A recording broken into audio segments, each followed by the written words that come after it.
नमो अरिहन्ताणं नमो सिद्धाणं नमो आयर्याणं नमो उवजायाणं नमो लोये सवसाहुणम् एसो पंचनमोकारो सवपावपणासनो मंगलाणं च सवेसिं पधमं हवै मंगलम् पधमं हवै मंगलम्। Thank you. हम सब जानते हैं कि ये स्पिरिचुअल साइंटिस्ट भी है और होलिस्टिक मुनि जी भी है। तो वेलकम, आपको जीएस में वेलकम है। और कई लोगों ने मेरे को क्वेश्चन भी किया कि आज आपका टॉपिक बहुत इंटरेस्टिंग है, because you have written topic Jain धर्म में 16 रोग। So yes. People are surprise that धर्म में रोग कैसे होता है। हम्म। तो सबको मैंने रिप्लाई किया है, we will listen to him in this lecture. Yes. So yes. आप शुरू कर सकते हैं सर। Thank you. हाँ पूर्वी, एक मिनट। पूर्वी, एक जी मिनट। सर। वो जो हाँ दिगंबर महाराज साहब हैं जिनकी हत्या हुई है, अपने को श्रद्धांजलि अर्पित करना चाहिए। तो मैं महाराज साहब से निवेदन करूंगा कि आप उनको श्रद्धांजलि अर्पित करके फिर अपना व्याख्यान शुरू करें। वंदन ठीक है सर। डेफिनेटली डेफिनेटली डेफिनेटली मैं ऐसे ही करूंगा। बहुत ही विचित्र घटना हुई है और मैं ये अंतर से श्रद्धांजलि उनके चरणों में समर्पित करता हूँ। ये एक अत्यंत तामसिक घटना हमारे समाज के लिए हुई है और हम सभी को अभी से सचेत होना चाहिए। इसके जो भी निवारण के कारण हैं वो हमें करके साधु साध्वी श्रावक और श्राविका चतुर्विद संघ एक दूसरे से जुड़े रहे और जागरूक रहे, यही हमारी अंतर की मनोकामना है। आगे ये ना हो और जो महात्मा इस घटना के विक्टिम हुए हैं उनके चरणों में उनके त्यागमय जीवन, तपस्यामय जीवन, पंच महाव्रतमय अत्यंत विशिष्ट जीवन को मैं नमन करता हूँ। इस दुनिया में कोई ना जी सके ऐसा विशिष्ट जीवन जीने वाले एक महात्मा ने जो समता भाव को अपने जीवन में उतारा है, जो संयम भाव को अपने जीवन में रूपांतरित किया है, परिणमन किया है, उन सभी कर्म निर्जरा के स्थानों को मैं अंतःकरण पूर्वक नमन करता हूँ, वंदन करता हूँ और हम सभी उनके चरणों में श्रद्धांजलि अर्पण करते हैं।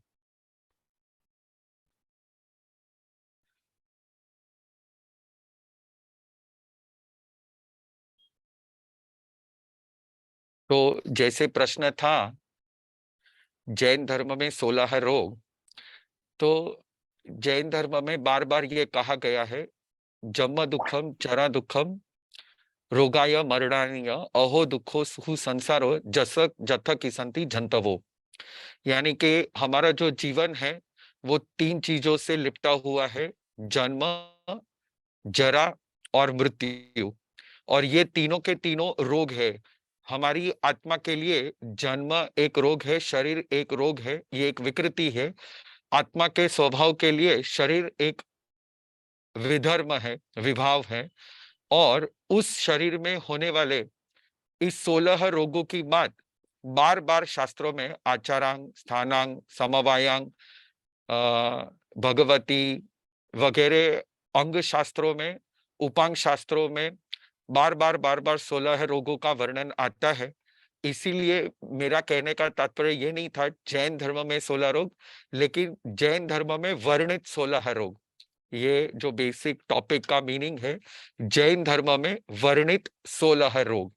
तो जैन धर्म में कौन से 16 रोग का वर्णन किया गया है उसका आज मैं थोड़ा विश्लेषण करना चाहूंगा और इसके साथ हम फ्यूचर में क्या कर सकते हैं। एक ये सिर्फ रिसर्च नहीं है पर एक प्रैक्टिकल सिर्फ थियरी में नहीं बताने वाला हूं, मैंने कुछ प्रैक्टिकल्स भी किए हैं और प्रैक्टिकल से मैंने क्या प्राप्ति की है और हम अगर इसको प्रैक्टिकल हमारे जीवन में अपनाए तो हम क्या क्या प्राप्त कर सकते हैं, इसके बारे में थोड़ा मैं प्रकाश डालना चाहता हूं।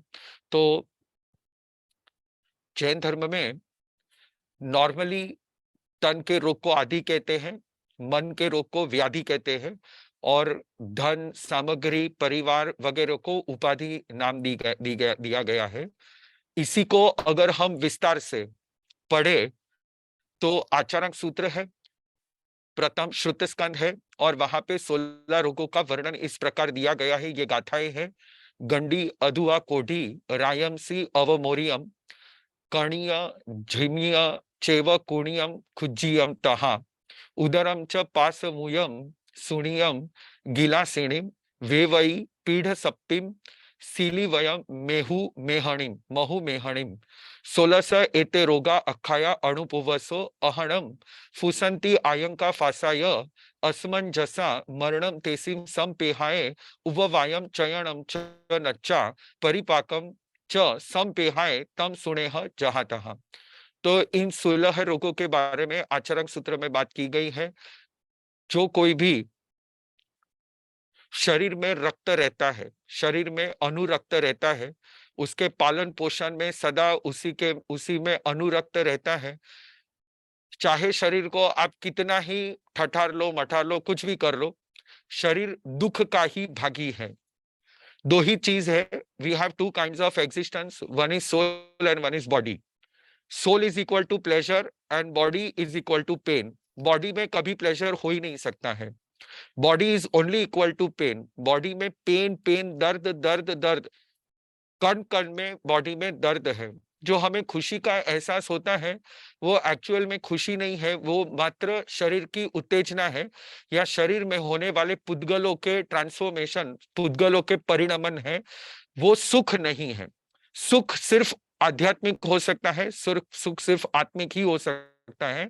शरीर में जन्म, जरा, रोग और मृत्यु जैसे महा दुख हमारे शरीर को मिले हुए हैं, तो शरीर सिर्फ दुख का भाजन है। अब यही रोग अगर हम वर्तमान में जानने का प्रयास करें तो ये रोगों, ये जो 16 रोगों को अगर वर्तमान परिप्रेक्ष्य में हम जानने का प्रयास करें तो इसका डेफिनेशन पूज्य गुरुदेव अमर मुनि महाराज साहब, जो नॉर्थ इंडिया में बहुत ही प्रसिद्ध हैं, गुरुदेव अमर मुनि महाराज साहब ने इनका इस तरह से यहाँ पे डेफिनेशन दिया है: गंडमाला गॉइटर यानी थायराइड ग्लैंड के आसपास होने वाले रोग। कोड लेप्रेसी, ये तो बहुत ही सिंपल है। राज्यक्षमा, ट्यूबरकुलोसिस, ये भी बहुत ही सिंपल है। अपस्मार, अल्जाइमर, एपिलेप्सी, कंतवा, ब्लाइंडनेस, जड़ता, पैरालिसिस, कुनीत्व, डिफॉर्मिटी ऑफ लिम्स, कुबड़ापन, काइफोसिस और हंचबैक, उदर रोग, गैस्ट्रो इंटेस्टाइनल डिसऑर्डर्स और आईबीएस, मुख रोग, डमनेस, एफेसिया, एफोनिया, और इसमें और बहुत कुछ आ सकता है, ऑटिज्म आ सकता है, बहुत कुछ इसमें इंक्लूड किया गया है। शोथ रोग, ओडीमा, इन्फ्लेमेशन, डिस्टेंशन, टर्जिडिटी, फिर ग्लासनी, भस्मक रोग, ओवर डाइजेशन, हाइपरफेजिया जैसे ऑटोफेजी से भी आगे एक टर्म यूज किया गया है, हाइपरफेजिया, वेपक की कंपन, वात रोग, फिर एग, मलेरिया, पित्त सर्पी यानी पोलियो, श्लीपाद रोग यानी एलिफेंटाइसिस एंड मधुमेह, डायबिटीज। इसके अलावा ये तो रोग के नाम दिए गए हैं, इसके अलावा शूल, शूल यानी एसिड से होने वाले रोग, आतंक यानी आतंक का अर्थ होता है जैसे डायबिटीज में टाइप 1 टाइप 2 है, तो टाइप 1 में हमारी ही इम्यूनिटी सिस्टम हमारे ही इंसुलिन पे अटैक करती है, उपघात, अंदर ही अंदर आतंक होता है, अंदर ही अंदर उपघात हो जाता है। तो इस प्रकार के आतंक को रोग के अंतर्गत गिना गया है और बहुत सारे अनिष्टकारी ऐसे अलग अलग ऑर्गन फेलियर्स वगैरह का वर्णन शास्त्रों में किया गया है। अब इन सबका जो वर्णन है इनको हम शास्त्र के हिसाब से 4 भाग में डिवाइड कर सकते हैं। वायम, पितिमम, संभिमम, सन्निवायम। यानी कि वायु से होने वाले रोग, पित्त से होने वाले रोग, संभिमम यानी श्लेष्म कफ से होने वाले रोग, और सन्निवायम यानी मिक्सचर से होने वाले रोग। वायु और पित्त से होने वाले रोग, या पित्त और श्लेष्म से होने वाले रोग, या वायु और श्लेष्म से होने वाले रोग, या वायु पित्त और श्लेष्म तीनों के कॉम्बिनेशन से होने वाले रोग। तो इस प्रकार सन्निपातिक जो रोग होते हैं, ये सन्निपातिक रोग दूसरे 4 प्रकार के कहे गए हैं इसी प्रकार। तो टोटल 7 प्रकार के रोग। इस रोग 16 प्रकार के रोग, पहले 3 प्रकार के रोगों का वर्णन आया, फिर 16 प्रकार के रोगों का वर्णन आया, ऑर्गन फेलियर्स, शूल, एसिड वगैरह का वर्णन किया गया। फिर से इनको कंडेंस करके 4 भाग में डिवाइड किया गया, और 4 से भी सन्निपातिक के और 3 भाग किए गए। तो यानी टोटल 7 प्रकार के रोग। तो अलग अलग प्रकार के इस तरह क्लासिफिकेशंस जैन धर्म में अलग अलग सूत्रों में अलग अलग ठिकाने पे पाए जाते। ये वायम, पितियम, संभिमम, सन्निवायम आवश्यक सूत्र में दिया गया है, और इसी प्रकार अन्य थानांग, समवायांग में भी ये वर्णन पाया जाता है। मृत्यु के समय में वायु, पित्त, कफ और सन्निपातिक रोगों को जीतना, ये भी बार बार बताया गया है। संथारा का संलेखना का जो पाठ है, उसी संलेखना का सूत्र है, उसमें भी ये बताया गया है। तो बेसिकली मैं ये कहना चाहता हूं कि इस प्रकार के अगर रोगों का वर्णन है, तो क्या रोगों का निदान का भी वर्णन है शास्त्रों में? रोगों से निजात पाने का तरीका भी क्या शास्त्रों में, जैन धर्म में दिया गया है? तो मैंने एक मॉडल रिसर्च किया है कि हम जैन धर्म के आगमों में से इन रोगों का वर्णन और रोगों का विश्लेषण, और इसी तरह रोगों से निजात पाने का भी विश्लेषण, जैसे मैंने अभी बताया आपको 16 रोगों में से अंतिम ये मधुमेह भी बताया गया है, डायबिटीज। यानी डायबिटीज आज का रोग नहीं है, डायबिटीज बरसों पुराना रोग है, और ये पहले से ही चला आ रहा है। और इसी तरह बहुत सारे जितने भी रोग है वो कोई नए रोग नहीं है, ये पुराने 2500 साल पहले भी इनका सबका वर्णन किया गया है, और वर्तमान में भी इसका बहुत ही ज्यादा हमको व्याप मिलता है, बहुत लोग इसमें से गुजर रहे हैं। तो जैन धर्म क्या हमें इस रोग से निजात पाने में मदद कर सकता है? मैंने ये प्रकार का इनिशिएटिव क्यों लिया, पिछली बार भी मैंने बताया था, फिर से कहता हूं, मेरे गुरुजी का 2012 में दोनों किडनी फेल हुई, और तब अत्यंत विषम स्थिति में मैं आ गया, क्योंकि मैं मेरे गुरुजी का एक ही शिष्य हूं, और सारा जितना भी बर्डन था वो मुझ पर आ गया अचानक। और मेरी तब दीक्षा पर्याय सिर्फ 9 साल थी, और 9 साल की दीक्षा पर्याय में मुझे एक महीने का खर्चा अप्रोक्सीमेटली 60 से 70 हजार आता था। 60 to 70,000 आयरन के इंजेक्शन लगाने पड़ते थे, और गुरुदेव का क्रिएटिनाइन 9 पर। अब सबसे जो मुझे तकलीफ देने वाली ये बात थी कि मेरे गुरुजी ने कभी केक भी नहीं खाया, मतलब मैदा वैदा तो कुछ उनके पेट में गया ही नहीं, और फिर भी उनको इतना सारा, डेफिनेटली कर्म है, लेकिन उस समय ना ही मेरे पास कोई रिसर्च था और ना ही मेरे पास कुछ था। तो हीमोडायलिसिस पे गुरुदेव को रखा गया, और वो जो हीमोडायलिसिस के दौरान 5 साल जो हीमोडायलिसिस के दौरान उपाश्रय से हॉस्पिटल जाना, हॉस्पिटल से उपाश्रय आना, चल के तो जा नहीं सकते थे, व्हीलचेयर में भी ताप लगता था, तो हमें उनको गाड़ी में ले जाना, ये जो हुआ। और उसके बाद 2012 के बाद जब मैंने दृष्टि की, हमारे जैन धर्म के जितने भी साधु साध्वी जी हैं, मैंने बहुत सारों को ऐसे बहुत को देखा कि जो वायु, पित्त और कफ के रोगों से पीड़ित है, आर्थराइटिस के रोग है, ओबेसिटी के रोग है, डायबिटीज के रोग है, इतने सारे व्याप्त हैं। तो अब ये जब महात्मा किसी भी एलोपैथिक डॉक्टर के पास जाते हैं, तो प्राय करके वो उनको कहते हैं कि आपका जीवन बहुत ही डिफरेंट है, और यानी कई साधु साध्वी जी को अपने आप में ऐसे डिप्रेशन जैसा फील होने लगता है कि हमने क्या, हमारा मार्ग इतना क्या गलत है। तो हॉस्पिटल में जब कोई सेवा, कई कई साधु साध्वी जी के तो सेवा करने वाले भी लोग नहीं होते हैं, कोई सिर्फ एक संसारी को छोड़ दिया जाता है। तो रोग में एक्चुअली सबको किसी ना किसी का सपोर्ट चाहिए, पर रोग के वक्त ही ऐसा होता है कि लोग उनको अकेला छोड़ देते। तो तब कई साधु साध्वी जी को मैंने डिप्रेशन में जाते हुए देखा है। तो इन सभी को गैदर करके इसका एक यूनिक, हमारे पास अगर कोई जैन धर्म में एक रिसर्च किया जाए और एक यूनिक मॉडल अगर पेश किया जाए, तो ऐसा एक मॉडल मैंने पेश किया है। वो मॉडल बताने से पहले मैंने अभी एक्सपेरिमेंट किया था। मैं अभी कोलकाता में हूँ, तो लेफ्ट हैंड साइड वाला जो फोटो है वो कोलकाता का है, राइट हैंड वाला जो फोटो है वो मुंबई का है। और उसके अलावा चेन्नई और हैदराबाद एक ही समय में मैंने 4 जगह पे मैंने डायबिटीज कैंप लिया था। और पूरे जैन धर्म के पद्धति के हिसाब से मैंने 4 घंटे के लिए उनको रखा था। और इसमें मैंने सभी टेक्नीशियंस यानी क्लिनिकल टेक्नीशियंस को बुलाया था। जब ये पेशेंट्स आए तो सुबह में सभी का मैंने ब्लड टेस्ट करवाया।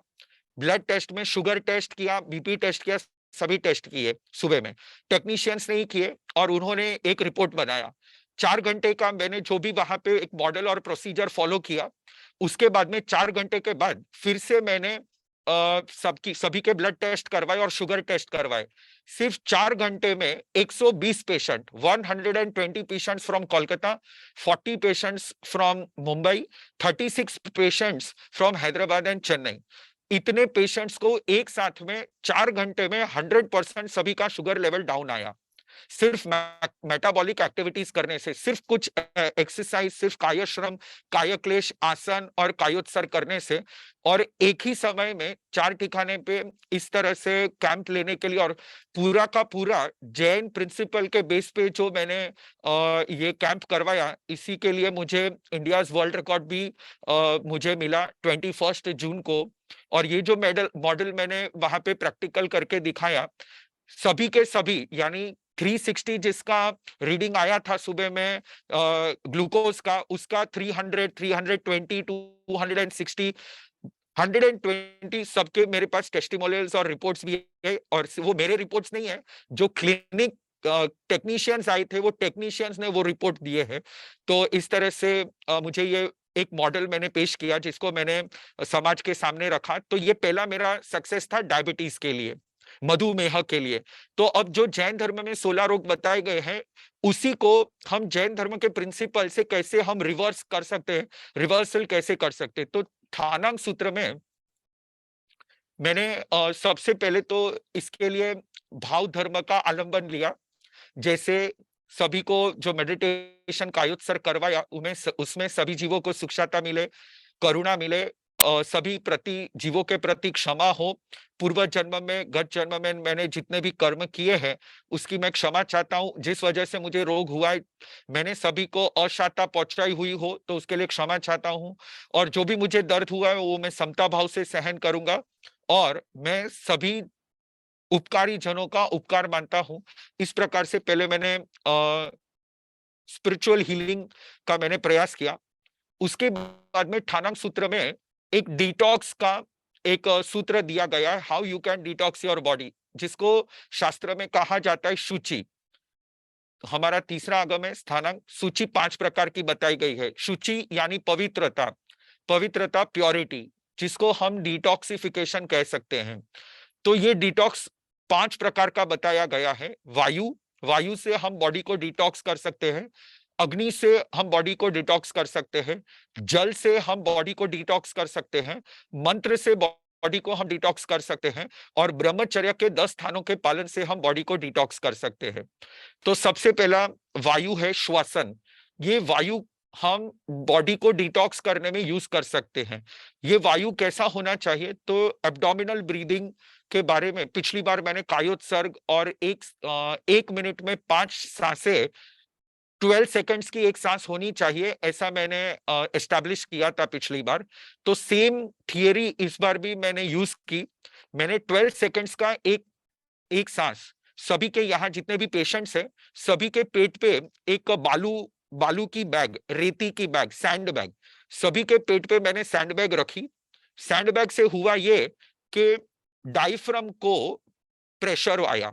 डायफ्राम को प्रेशर होने से जब वो सांस अंदर लेते थे और सांस बाहर निकालते थे तो एग्जैक्टली ब्रीदिंग होती थी। आजकल क्या होता है, हम जब सांस लेते हैं, व्हेन वी ब्रीद इन, हमारा पेट अंदर आ जाता है, जो गलत है ब्रीदिंग का तरीका। जब हम सांस लेते हैं तो पेट बाहर जाना चाहिए, और जब हम सांस निकालते हैं तो पेट अंदर जाना चाहिए। पर ये 90% लोगों में मैंने देखा है ये हो नहीं रहा है। तो इसके लिए एक बहुत ही मैंने सिंपल तरीका ढूंढा। मैंने एक 5 किलो की सैंड बैग ली, पोटली ली, और सभी के पेट पे रख दिया, एकदम सिंपल हो गया सभी के लिए। जब सांस बाहर निकलती थी तो पेट अंदर जाता था सैंडबैग के प्रेशर की वजह से, और जब सांस अंदर लेता था तो पेट ऊपर आता था सैंडबैग की वजह से। तो दिस हैपेंड ऑटोमेटिकली। ऐसे मैंने 12 सेकंड की सांसें उनको, मैंने ऐसे राउंड्स 5 5 मिनट्स के मैंने 5 राउंड करवाए। उसके बाद में दूसरा आता है अग्नि आतापना, यानी सूरज के नीचे बैठना। आतापना से मुझे भी बहुत बार मेरी दीक्षा के पहले, दीक्षा के बाद मेरे गुरुदेव ने सिखाया था, जब कभी कॉन्स्टिपेशन हो या तकलीफ हो तो पानी पी के सूरज के नीचे बैठ जाना। आधे 1 घंटे में पूरा मेरा पेट क्लीन हो जाता था, डिटॉक्सिफिकेशन। मैंने बहुत बार मैंने एक्सपीरियंस किया है, यही इन लोगों के साथ मैंने ट्रीट किया। फिर आता है जल, अल्कलाइन वाटर। अल्कलाइन वाटर हमारे यहाँ पे आंवले का पानी और ओसामन का पानी वगैरह 21 प्रकार के धोवन पानी की बात की गई है। तो वहां पे मैंने आंवले का पानी उस दिन यूज किया था, सभी को मैंने आंवले का पानी मैंने पिलाया था सुबह में। उसको टी फॉर्म में पानी को उबाल करके उसमें ये आंवले का जो पानी है उसको मैंने सबको दिया था। उसके बाद में मंत्र ध्यान करवाए थे, नमस्कार महामंत्र का ध्यान, अष्टाक्षरी महाविद्या का ध्यान, और ब्रह्मचर्य के बारे में उनको मैंने सीख दी। तो इस प्रकार से डिटॉक्सिफिकेशन करने की वजह से और बहुत सारा एक्सरसाइज और ये सैंडबैग की वजह से सिर्फ 4 घंटे में सभी के शुगर, किसी के 40 पॉइंट्स, किसी के 30 पॉइंट्स, किसी के 20 पॉइंट्स, किसी के 50-60 पॉइंट्स, सभी के सभी, यानी युवा से लेकर वृद्ध, यहाँ पे 35 साल के युवा भी आए थे और 60, 65, 70 इयर्स के वृद्ध भी आए थे, और सभी को इस प्रकार से डिटॉक्स किया। तो जैन धर्म में ये डिटॉक्सिफिकेशन के 5 प्रकार बताए गए हैं। वायु से, श्वास से, हम श्वासोश्वास की एक पद्धति से हम बॉडी को डिटॉक्स कर सकते हैं। अग्नि से, आतापना से, सूर्य की आतापना, सन बाथिंग, ये इतनी जबरदस्त प्रक्रिया है। इससे मान लीजिए कि आप 2-3 गिलास पानी पी करके सूरज के नीचे बैठ जाते हैं, आधे पौने घंटे में तो आपका पूरा बॉडी, जो भी स्वेट निकलता है, पसीना निकलता है, उससे तो डिटॉक्स हो जाता है। ऑटोमेटिकली पेट में इस प्रकार की एंजाइम्स भी रिलीज होती हैं जो पेट को, हमारे डाइजेस्टिव सिस्टम को ऑटोमेटिकली उसको स्टिमुलेट करती है। ये जो सूर्य की किरणें हैं वो हमारी डाइजेस्टिव सिस्टम को स्टिमुलेट करती है, और उस वजह से हमारा जो भी मल होता है वो बाहर निकलने के लिए उत्तेजित होता है। It stimulates our digestive system. पानी तो जैसे हमको पता ही है कि हम पूरी दुनिया को पानी से साफ करते हैं, किसी भी चीज को साफ करना हो तो हम पानी यूज करते हैं। So it is as simple as this, hydrotherapy. हम पानी से अपनी पूरी बॉडी को, उपवास करके, मैंने उस दिन किसी को खाना नहीं दिया था सुबह में, सिर्फ आंवले का जो पानी था वही मैंने दिया था, उसके अलावा कुछ भी नहीं था। उस आंवले के पानी ने सबको बॉडी डिटॉक्स करने में मदद की। तो अल्कलाइन वाटर, चाहे ये आंवले की बात नहीं है, किसी भी प्रकार का अल्कलाइन वाटर आप यूज करो, आप बॉडी को डिटॉक्स कर सकते हो। इसी तरह मंत्र सूची, आजकल एलोपैथिक जगत में एक बहुत ही प्रचलित टर्म आया हुआ है, वो है अनआइडेंटिफाइड पेन और अनआइडेंटिफाइड प्रॉब्लम। अनआइडेंटिफाइड यानी आप कुछ भी करा लो, बैरियम टेस्ट से लेकर जितने भी बड़े बड़े टेस्ट है सब टेस्ट करवा लो, सभी के रिपोर्ट नॉर्मल आएंगे और फिर भी आपको पेन होगा शरीर में। तो ये जो अनआइडेंटिफाइड पेन है, ये सभी के सभी पेन साइकोलॉजिकल पेन्स हैं। जितने भी अनआइडेंटिफाइड पेन है, जैसे हम शरीर में जैसे कुछ भी दर्द आता है तो उसकी गांठ बन जाती है, वो ट्यूबरक्लोसिस की गांठ हो, या वो किसी चर्बी की गांठ हो, फैट की गांठ हो, या वो कैंसर की गांठ हो, यानी कुछ भी दर्द होता है तो गांठ बन जाती है। साइकोलॉजिकली भी जैन धर्म ये कहता है कि हमारे मन में ग्रंथि पैदा होती है, ग्रंथि वो दिखाई नहीं देती है, इसीलिए तो हमारे धर्म को निर्ग्रंथ कहा गया है कि आप सभी ग्रंथियों को खत्म कर दो। तो मंत्र ध्यान से हम उन ग्रंथियों पे हम नियंत्रण पा सकते हैं। तो इस प्रकार से मैंने उनको मंत्र ध्यान करवाया था, और मंत्र ध्यान के लिए बहुत सारे स्तोत्र विद्याएं हमारे शास्त्र में दी गई है। भक्तामर स्तोत्र से भी हीलिंग होता है। इसी तरह ब्रह्मचर्य के जो 10 स्थान है उसके बारे में भी मैंने उनको बताया लोगों को, क्योंकि जो वीर्य है, वीर्य यानी उत्साह, हमारे शरीर में या हमको एग्जिस्ट करने के लिए, इस पृथ्वी पे जीने के लिए हमको जो मोटिवेट करता है वो हमारा वीर्य होता है, वो हमारा ब्रह्मचर्य है। इस ब्रह्मचर्य से और वीर्य से ही हम आगे बढ़ सकते हैं।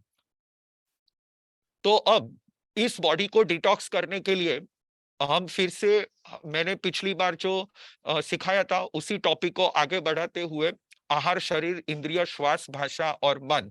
आहार, शरीर, इंद्रिय, श्वास, भाषा और मन, ये जो 6 पर्याप्तियां हैं, इन 6 पर्याप्तियों को, हमारे शास्त्र के मॉडल को हम किस प्रकार से, हम बॉडी डिटॉक्स, बॉडी तो डिटॉक्स हो गई, लेकिन अब एनर्जी रीजनरेशन भी करनी पड़ेगी, क्योंकि सिर्फ डिटॉक्स यानी खराबा जो भी निकल गया, लेकिन उसका सेकंड स्टेप होता है बॉडी सेल रीजनरेशन। तो ये सेल रीजनरेशन कैसे होगा? तो सेल रीजनरेशन के लिए भी हम यहाँ पे एक जैन धर्म का एक रिसर्च वर्क मैंने किया है। जैसे कि हमारे शरीर में जो भी आहार आता है बाहर से, वो 3 प्रकार का होता है, ओज, रोम और कवल। अब ये पर्याप्तियां क्या होती है? ऐसे देखो तो बाहर जितने भी पुद्गल होते हैं, वो पुद्गल के ऊपर हमारा डोमिनेशन नहीं होता है, लेकिन जैसे ही वो हम खाते हैं और उसका ट्रांसफॉर्मेशन होता है, तो हम उन पुद्गलों पे हमारा डोमिनेशन आता है, कंट्रोल आता है, कनेक्शन आता है। ये जो कनेक्शन होता है वही वही पर्याप्ति होती है। तो इस प्रकार की जो ये पर्याप्ति है, ये आहार की पर्याप्ति है, वो बाहर के न्यूट्रिएंट्स को हमारे बॉडी में ट्रांसफॉर्म करती है। शरीर की जो पर्याप्ति है, वही न्यूट्रिएंट्स को सेल रीजनरेशन में कंफर्ट देती है। और वही इंद्रिय पर्याप्ति हमारी आत्मा के साथ उन पुद्गलों को, जैसे मैंने इधर मारा तो ये मुझे स्पर्शेंद्रिय मुझे टच कर रही है, ये पुद्गल का जो मुझे एहसास हो रहा है, दिस इज बिकॉज ऑफ इंद्रिय पर्याप्ति, वो ट्रांसफॉर्मेशन की वजह से। इसी प्रकार से श्वास पर्याप्ति, श्वास पर्याप्ति बाहर के पुद्गलों को हमारी बॉडी में जो परिणमन करता है, ट्रांसफॉर्म करता है और हमको डोमिनेंस आता है, वो श्वास पर्याप्ति है। भाषा पर्याप्ति, बाहर के जो पुद्गल है उसको हम यूज कर सके और हम उस पर डोमिनेंस कर सके, इसलिए ये भाषा पर्याप्ति होती है, वो ट्रांसफॉर्मेशन होता है। और मन पर्याप्ति, जो बाहर के मनोवर्गण के पुद्गल है उसको हम ग्रहण करके और उसको व्यक्त कर सके, इस प्रकार की जो पद्धति है ये मन पर्याप्ति है। तो ये 6 पर्याप्तियों जब हमारे साथ जुड़ती है, उस वक्त जब ये सेल्स हमारे बॉडी के साथ जुड़ते हैं, उस वक्त एक बहुत ही बड़ी घटना घटती है। ये पूरा जो परिणमन करता है, वो कौन परिणमन करता है? तो वो अग्नि तत्व होता है, तेजस शरीर। हमारे बॉडी के सभी रोगों के निदान के लिए, सभी प्रकार के रोगों के निदान के लिए एक बहुत ही जबरदस्त तत्व का यहाँ पे हमारे जैन आगम में विश्लेषण किया गया है, वो है तेजस शरीर। यानी जैसे नॉर्मली भी हम किसी भी चीज को वेल्ड करना चाहते हैं, वेल्डिंग, तो वेल्डिंग किससे होता है? वेल्डिंग होता है गरम, गरम तत्व से वेल्डिंग होता है। और यदि किसी एलिमेंट को हम छोड़ना चाहते हैं, मेरा 1 मिनट बैटरी लो हो गया है, मेरे को, मैं आदमी को बुला के जरा चार्जर लगवाता हूँ, आई जस्ट फॉरगॉटन, मुझे 2 मिनट, अगर मेरा ये चला जाए ना तो आप कहीं जाना मत, मैं 2 मिनट में फिर से जुड़ जाऊंगा। I am taking excuse for just a minute.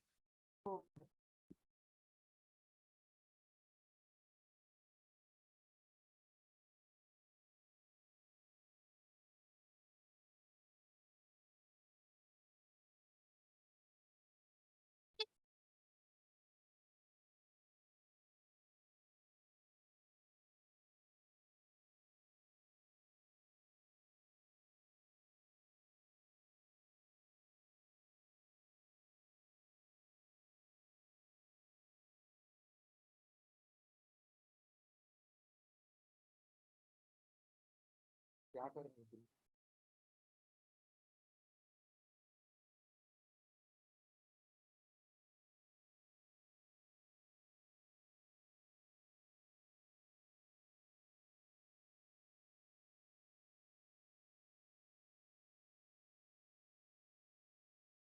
रुक रुक, अभी कुछ मत कर, अभी शांति रहो, अभी कुछ मत कर, बाद में।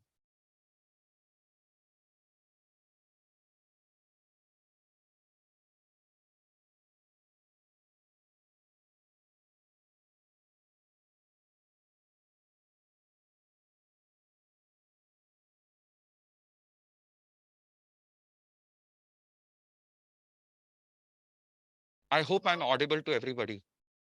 Yes. Okay. So हमारे जैन धर्म में जितने भी पुद्गल के ट्रांसफॉर्मेशन होते हैं, जितने भी पुद्गल के ट्रांसफॉर्मेशन, वो चाहे औदारिक पुद्गल हो, वो चाहे तेजस पुद्गल हो, वो चाहे कार्बन पुद्गल हो, भाषा का पुद्गल हो, भाषा वर्गना का पुद्गल हो, मनोवर्गना का पुद्गल हो, श्वासोश्वास वर्गना का पुद्गल हो, कोई भी पुद्गल हो, उस पुद्गल का हमारे साथ जो जुड़ाव होता है वो एक ही चीज से होता है, वो होता है तेजस शरीर से। यानी अगर हम तेजस शरीर को ठीक रखना सीख ले, अगर तेजस शरीर को हम बैलेंस रखना सीख ले, तो हमारे शरीर में जितने भी डिसऑर्डर्स है, जितने भी पुद्गल हैं, जिसके साथ हम जुड़े हुए हैं, जिसके साथ हम कनेक्टेड है, तो उनके साथ हम एक स्वास्थ्य सभर जीवन बना सकते हैं। तो इसका एक नॉर्मल में एग्जाम्पल देता हूं कि अग्नि तत्व हमारे शरीर को कैसे आरोग्यमय बनाता है। जैसे कि 3 प्रकार के आहार बताए गए हैं, ओज, रोम और कवल। कवल आहार 4 प्रकार के कहे गए हैं, खाद्य, प्राश्य, लेह्य और पेय।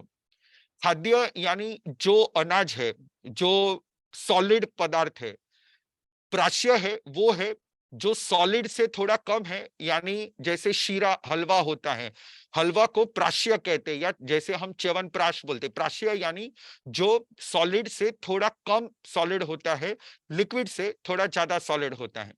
उसके बाद में आता है लेह्य, लेह्य यानी फ्लूइड, सूप वगैरह। और उसके बाद में आता है पेय, यानी वाटर की तरह हम जिसको पी सकते हैं।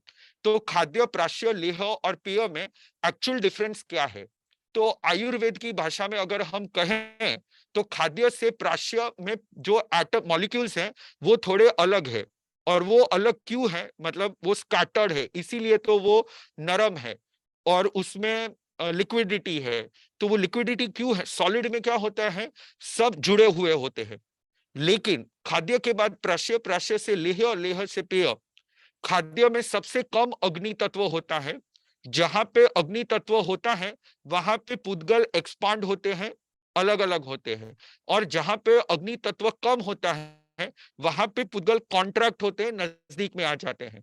तो खाद्य में सबसे कम अग्नि तत्व है, इससे प्राश्य में अग्नि तत्व ज्यादा है, इससे लेह में अग्नि तत्व ज्यादा है, और इससे पेय तत्व में अग्नि तत्व ज्यादा है। और इसी वजह से उसके जो पुद्गल होते हैं वो अलग अलग होते हैं।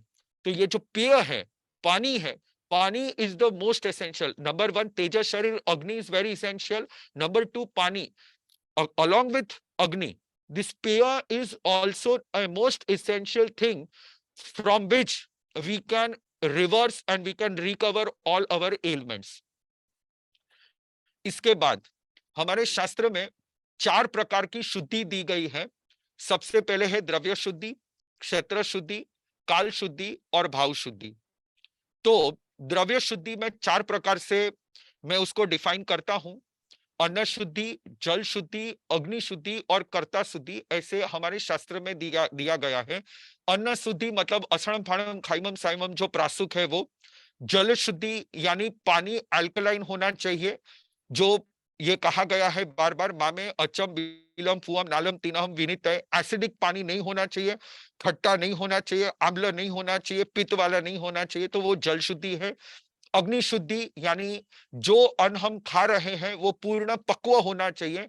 जैसे कि नेचुरोपैथी ये कहता है कि पक्व नहीं होना चाहिए, कच्चा होना चाहिए, लेकिन जैन शास्त्र स्पष्टपणे कहते हैं कि जितना भी अनाज है यानी असणम का जितना भी पार्ट है वो पूरा का पूरा कच्चा नहीं होना चाहिए, वो शस्त्र परिणत ही होना चाहिए। और जितनी अग्नि की शुद्धि ज्यादा होगी उतना वो सुपाच्य होगा और वो ज्यादा डाइजेस्टिबल होगा। और उसी तरह कर्ता शुद्धि, शास्त्र में बार बार ये आता है, दावग शुद्धम दायगो विशुद्धम, जो देने वाला है, जो लेने वाला है, वो सब, और देने का जो समय है वो सब शुद्ध होना चाहिए। तो इस तरह से हम द्रव्य शुद्धि कर सकते हैं। क्षेत्र शुद्धि यानी जिस क्षेत्र में प्रकाश पूर्ण हो। शास्त्र में रात्रि भोजन के बहुत सारे डेफिनेशंस दी गई है, व्याख्याएं दी गई है। तो रात्रि भोजन का एक डेफिनेशन स्थानांक सूत्र में यह भी दिया गया है, सूरज के प्रकाश में जो आहार नहीं बनाया गया है वो रात्रि भोजन है। तो प्रकाश की शुद्धि होनी चाहिए, वायु की शुद्धि होनी चाहिए।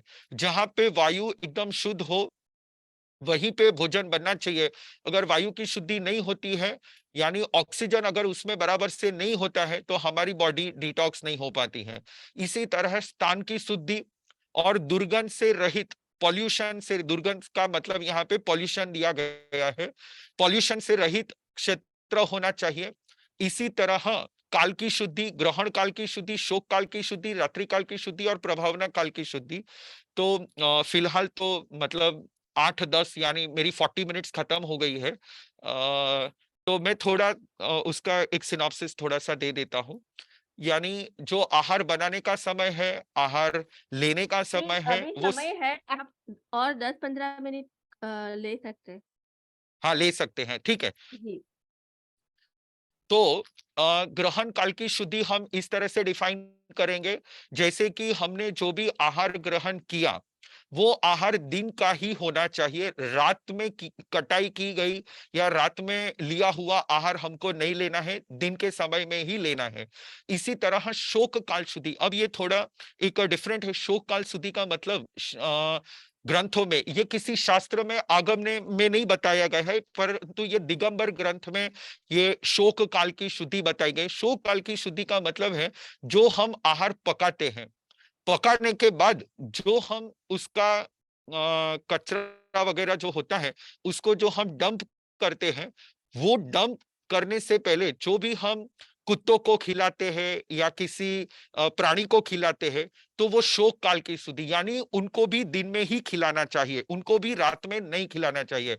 आजकल ऐसे होता है कि बहुत बार जो शहर अर्बनाइजेशन के कारण जितने भी ये काउस और बुलक्स और ये इन लोगों को रात को सब्जी मंडी में लेके जाते हैं ये फार्मर्स लोग, और लेने के बाद डेयरी वाले उनको वहां पे लेने के बाद रात को खाना खिलाते हैं। पर अगर उनको रात को खाना खिलाया जाएगा तो उससे हम अस्वस्थ होने वाले हैं, उससे हमको रोग होने वाले हैं। यानी हमारा भी खाना दिन में होना चाहिए और इन सभी के सभी जितने भी प्राणी हैं, इन प्राणी का भी खाना दिन में होना चाहिए। रात्रि काल शुद्धि ये ऑलरेडी एक्सप्लेन्ड है। और प्रभावना काल शुद्धि, प्रभावना यानी कि जैसे कि हमारा जो पाचन तंत्र है, हमारा जो डाइजेशन है, वो डाइजेशन उसकी काल की शुद्धि होनी चाहिए। यानी जैसे अगर सुबह में आपने अनाज खाया तो उसके बाद 10 घंटे तक 10 घंटे तक वो अनाज हमारे पेट में रहता है। उसके ऊपर आप जितना भी अनाज डालोगे वो अनाज आपके शरीर पे कोई भी प्रभाव नहीं डाल पाएगा, उसमें से न्यूट्रिएंट्स नहीं मिलेंगे। आप सुबह में आपने खाना खा लिया, अब शाम को कितने ही बादाम खा लो, कितने ही काजू खा लो, इसीलिए हम ये कहते हैं कि जो भी मेडिसिन लेनी है वो पहले हम सुबह में लेना चाहिए, तो उसी समय उसका प्रभाव होता है। जो पहले हम लेते हैं उसका पहला प्रभाव होता है, उसके बाद हम जो भी लेते हैं गारंटी नहीं है उसको बॉडी उसमें से न्यूट्रिशन निकाल भी सकता है, नहीं भी ले सकता है, उसको ग्रहण कर भी सकता है, नहीं भी कर सकता है, इसकी कोई गारंटी नहीं है। तो प्रभावना काल शुद्धि का मतलब है जो हम आहार कर रहे हैं उस आहार का हमारे शरीर पे क्या प्रभाव पड़ता है। और अन्य प्रकार से भी है, वो थोड़ी देर में मैं बताता हूं। और इसके बाद में भाव शुद्धि, जो भी हम आहार करते हैं उस वक्त हमें वात्सल्य भाव होना चाहिए, करुणा भाव होना चाहिए, विनय भाव होना चाहिए, दान भाव होना चाहिए।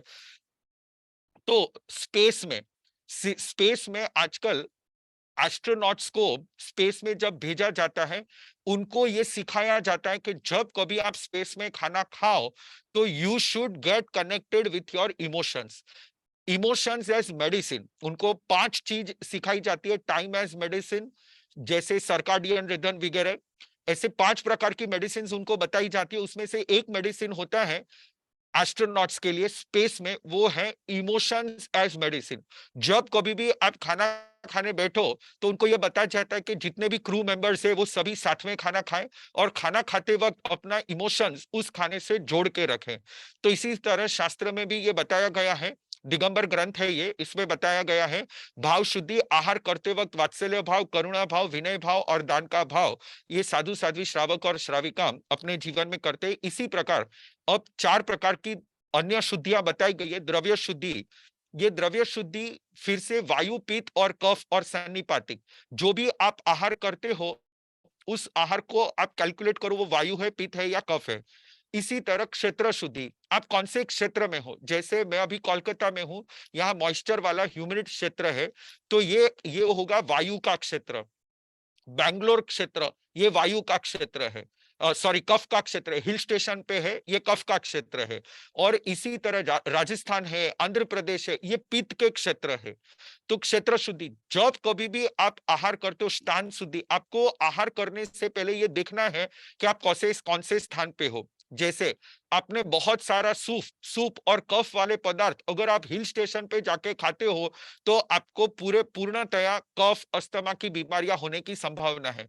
पर वही व्यक्ति अगर कुछ नहीं, सिर्फ स्थान बदलेगा, उसको कुछ करने की जरूरत नहीं है, बैंगलोर से आके राजस्थान फिर से रहने लगेगा, वो अपने आप स्वस्थ हो जाएगा। क्षेत्र शुद्धि, कुछ नहीं करना है उसको कोई दवाई नहीं लेनी है, कुछ नहीं करना है, बस वो क्षेत्र को उसको बदलना है। तो क्षेत्र की शुद्धि से ही आपको कोई आहार ग्रहण करने की आवश्यकता नहीं है, आपको कोई मेडिसिन ग्रहण करने की आवश्यकता नहीं है, आप सिर्फ अपना क्षेत्र बदल दो और आप स्वस्थ हो जाओगे। तो ये इस प्रकार के वायु, पित्त और कफ 3 प्रकार के क्षेत्र बताए गए हैं, 3 प्रकार के द्रव्य बताए गए हैं, और इसी तरह 3 प्रकार के काल बताए गए हैं। वायु का काल रेनी सीजन, कफ का काल ठंडी की सीजन, और पित्त का काल गर्मी की सीजन। तो उसमें भी प्रपोर्शन करना है। और इसी प्रकार भाव शुद्धि, अब जब हमको गुस्सा आता है तो क्रोध का सीधा प्रभाव हमारे लीवर पे पड़ता है। ऐसे ही जब हमको भय संगना, बहुत ही एंजाइटी स्ट्रेस का सीधा प्रभाव किडनी पे पड़ता है। इसी तरह हम किसी के प्रति बहुत ही अनुरक्त हो जाते हैं, बहुत ही राग के अंदर डूब जाते हैं, तो उसका सीधा प्रभाव पड़ता है इंटेस्टाइन पे। इसी तरह लालच, माया कपट, जो हम माया कपट करते हैं, ये माया कपट का प्रभाव पड़ता है हार्ट पे।